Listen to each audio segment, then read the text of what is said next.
Madam, ಈಗ ತಮ್ಮ ಅವಧಿಯಲ್ಲಿ ಒಂದು ಎರಡನೇ ಬಜೆಟ್ ಅಂತ ಇದನ್ನ ಮಾಡಿದಿರಿ. ಯಾವ ರೀತಿ ನೋಡ್ತೀರಿ? ಸರ್, ಎರಡನೇ ಅವಧಿ ನನಗೆ ಎರಡನೇ ಬಜೆಟ್ ಮಾಡೋದು ಅವಕಾಶ ಸಿಕ್ಕಿದೆ, ಮಾಡಿದ್ದೀನಿ. ಎಲ್ಲ ಜನಕ್ಕೆ ಒಳ್ಳೇದಾಗಲಿ, ಬೆಳಗಾವಿ ಅಭಿವೃದ್ಧಿ ಆಗಬೇಕು, ಆ ಥರ ಬಜೆಟ್ ಮಾಡಿದ್ದೀನಿ. ಮೇಡಮ್, ಈಗಾಗಲೇ ಇದು ಎಲ್ಲ ವಿರೋಧ ಪಕ್ಷದವರು ಆಗಿರ್ಬೋದು ಅಥವಾ ಆಡಳಿತ ಪಕ್ಷದವರು ಈ ಬಜೆಟ್ ಕುರಿತಾಗಿ ಎಲ್ಲರೂ ಒಂದು ಹರ್ಷ ವ್ಯಕ್ತಪಡಿಸ್ತಾ ಇದ್ದಾರೆ. ಒಳ್ಳೆ ಬಜೆಟ್ ಅನ್ನು ನೀಡಿದಿರಿ ಅನ್ನೋದೊಂದು ವ್ಯಕ್ತ ಆಗ್ತಾ ಇದೆ. ಇದು ಒಂದು ವಾಡಿಕೆ. ನೀವು ಯಾವ ರೀತಿ ನೋಡ್ತೀರಿ? ಸರ್, ಯಾಕಂದ್ರೆ 58+5 ಜನ ಎಲ್ಲರೂ ತಗೊಂಡೇನ ಬಜೆಟ್ ಮಾಡ್ತಾ ಇದ್ವಿ. ಯಾಕಂದ್ರೆ 58 ಜನದ ವಾರ್ಡಲ್ಲಿ ಕಮಿಟ್ಮೆಂಟ್ ಇರ್ತದೆ. ಬೆಳಗಾವಿ ಅಭಿವೃದ್ಧಿ ಮಾಡ್ಬೇಕಂದ್ರೆ ಎಲ್ಲರೂ ತಗೊಂಡೇನ ಮಾಡಬೇಕು, ಎಲ್ಲರ ಸಲಹೆ ಸೂಚನೆಗಳು ತಗೊಂಡೇನ ಬಜೆಟ್ ಮಾಡಿದ್ವಿ.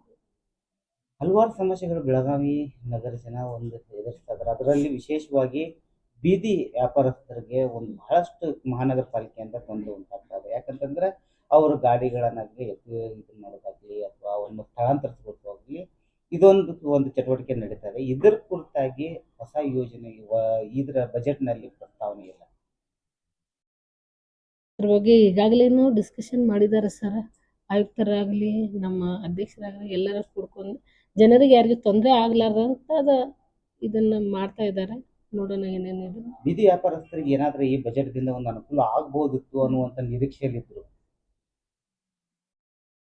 ನೋಡೋಣ ಇನ್ನ ಏನೇನ ಇದನ್ನ ಕೊಡ್ತಾರೆ, ಅದನ್ನ ನೋಡಿ ಮತ್ತೊಂದ್ಸತಿ ಅದನ್ನೆಲ್ಲ ಇದನ್ನ ಮಾಡ್ಕೊಂಡು ಮಾಡ್ತೀವಿ. ಮೇಡಮ್, ಈ ಬೆಳಗಾವಿ ಸೌಂದರ್ಯೀಕರಣಕ್ಕೆ ಹೆಚ್ಚಿನ ಒತ್ತು ನೀಡಿದ್ದೀರಿ.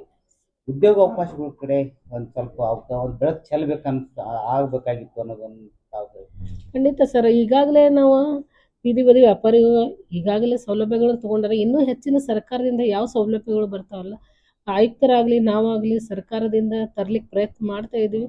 ನಮ್ಮ ಬೀದಿ ಬದಿ ವ್ಯಾಪಾರಿ ಆಗಲಿ ನಮ್ಮ ಬೆಳಗಾವಿ ಜನತೆಗಾಗಲಿ ನಾವು ಏನು ಸೌಲಭ್ಯಗಳನ್ನು ಕೊಡಬೇಕಲ್ಲ ಅದನ್ನೆಲ್ಲ ಆದಷ್ಟು ನಾವು ತರ್ಲಿಕ್ಕೆ ಪ್ರಯತ್ನ ಮಾಡ್ತೀವಿ. ವಿಶೇಷವಾಗಿ ಪೌರ ಕಾರ್ಮಿಕರಿಗೆ ಒಂದು ಏನು ಒಂದು ಸಮಾಧಾನಕರವಾದ ಒಂದು ಬಜೆಟ್ ಅನ್ನು ತಾವು ನೀಡಿದ್ದೀರಿ.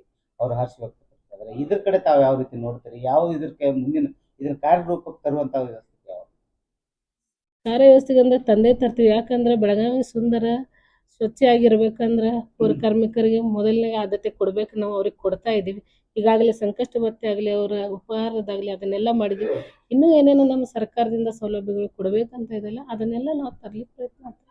ಕೊನೆಯದಾಗಿ ವಿಶೇಷವಾಗಿ ನಾವು ಈಗಾಗಲೇ ತಾವು ಸ್ವಚ್ಛತಾ ಕಾರ್ಯಕ್ರಮಗಳನ್ನು ಹಮ್ಮಿಕೊಳ್ತಾ ಇದ್ದಾರೆ. ಬೆಳಗಾವಿ ನಗರ ಜನತೆ ಎಲ್ಲಿ ಬೇಕಾದಲ್ಲಿ ಕಸವನ್ನ ಚೆಲ್ತಾ ಇದ್ದಾರೆ. ಗಾಡಿಗಳು ಬಂದ್ರೂ ಕೂಡ ಏನು ಅದಕ್ಕ ಇದನ್ನ ಕೊಡ್ತಾ ಇಲ್ಲ. ಕಸಗಳನ್ನ ರಸ್ತೆ ಬದಿ ಕಸ ಚೆಲ್ಲೋದಾಗ್ಲಿ ಅಥವಾ ದಿಗ್ಗದ ಹೋಟೆಲ್ಗಳಾಗ್ಲಿ ಇಂಥವೆಲ್ಲ ಚೆಲ್ತಾ ಇದೆ. ಇವ್ರ ಮೇಲೆ ಶಿಸ್ತಿನ ಕ್ರಮ ಬರೀ ಅನೌನ್ಸ್ಮೆಂಟ್ ಆಗ್ತಾ ಇದೆ.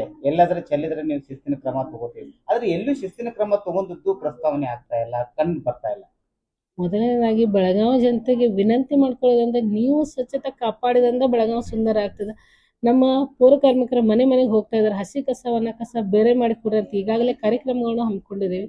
ಜನರು ಸ್ಪಂದಿಸ್ಬೇಕು ನಮ್ಮ ಜೊತೆ. ನಮ್ಮ ಕಾರ್ಮಿಕರ ಅಷ್ಟೇ ಮಾಡಂತಂದ್ರೆ ಆಗಲ್ಲ, ಜನರು ಅದಕ್ಕೆ ಸ್ಪಂದಿಸ್ಬೇಕಂತ ಕೇಳ್ಕೊತಾ ಇದ್ದೀನಿ. ಯಾಕಂದ್ರೆ ಈಗಾಗಲೇ ಅವ್ರಿಗೆ ನೋಟಿಸ್ನು ಕೊಡಂತ ಹೇಳ್ತಾ ಇದ್ದೀವಿ. 1-3 ಸತಿ ಹೇಳ್ರಿ, ಹಂಗೇನೂ ಮಾಡಲಿಲ್ಲ ಅಂದ್ರೆ ನಾವು ಅನಿವಾರ್ಯವಾಗಿ ನೋಟಿಸ್ ಕೊಡಲೇಬೇಕಾಗಿದೆ. ಅವ್ರ ಮೇಲೆ ಕ್ರಮ ತಗೊಳ್ಬೇಕಂತ ಎಲ್ಲರಿಗೂ ಹೇಳಿದ್ದೀವಿ ನಾವು. ಈ ಬಜೆಟ್ದಿಂದ ಬೆಳಗಾವಿ ಜನತೆಗೆ ಯಾವ ರೀತಿ ಒಂದು ಸಂದೇಶವಂತ ಅವರು ಅನಿಸ್ತಾ ಇದ್ದೀವಿ?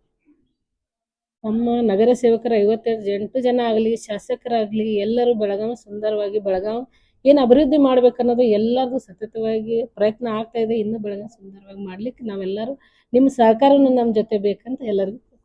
Thank you.